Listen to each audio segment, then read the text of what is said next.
খুদা শব্দটা কি আল্লাহ তাআলার নাম?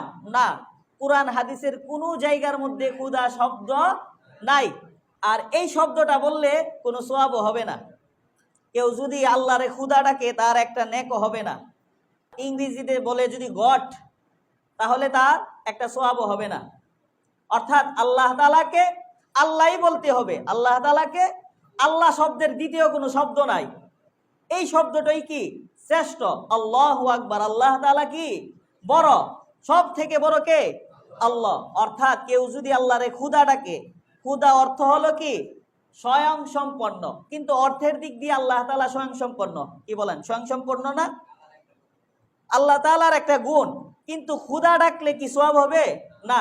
আল্লাহ তাআলা বলেন কোরআনের মধ্যে, ওয়ালিল্লাহিল আসমাউল হুসনা ফাদউহু বিহা, আমি আল্লাহ তাআলার অনেকগুলো সুন্দর সুন্দর নাম রয়েছে, তোমরা এই নামে আমি আল্লাহ তাআলাকে ডাকো। যেমন আল্লাহ রাসূল সাল্লাল্লাহু আলাইহি ওয়াসাল্লাম হাদিসের মধ্যে বলেন, ইন্না লিল্লাহি তাআলা তিসআতা ওয়া তিসঈনা ইসমান মিয়াতা গায়রা ওয়াহিদাতিন মান আহসাহা দাখালাল জান্নাহ। যে ব্যক্তি আল্লাহ তাআলার ৯৯টা নাম মুখস্থ করবে, আল্লাহ তাআলা ওই ব্যক্তিকে জান্নাতে প্রবেশ করাবেন।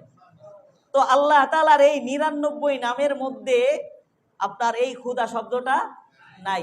এজন্য আল্লাহ তাআলার তো আরো নাম আছে, রহমান, রহিম, গফফার, সাত্তার, কহার, ওয়াহাব। এই নামগুলি দ্বারা আমরা আল্লাহ তাআলাকে কি করব? ডাকবো। যেই শব্দ দ্বারা আমি আল্লাহরে ডাকলে কোনো সওয়াব হবে না, এই শব্দ বাদ দিয়ে আমি আল্লাহ তাআলাকে ডাকার দরকার না। এজন্য কোরআনে কি আছে, হাদিসে কি আছে, ওইগুলির প্রতি আমরা কি লাগবো? লক্ষ্য লাগবো।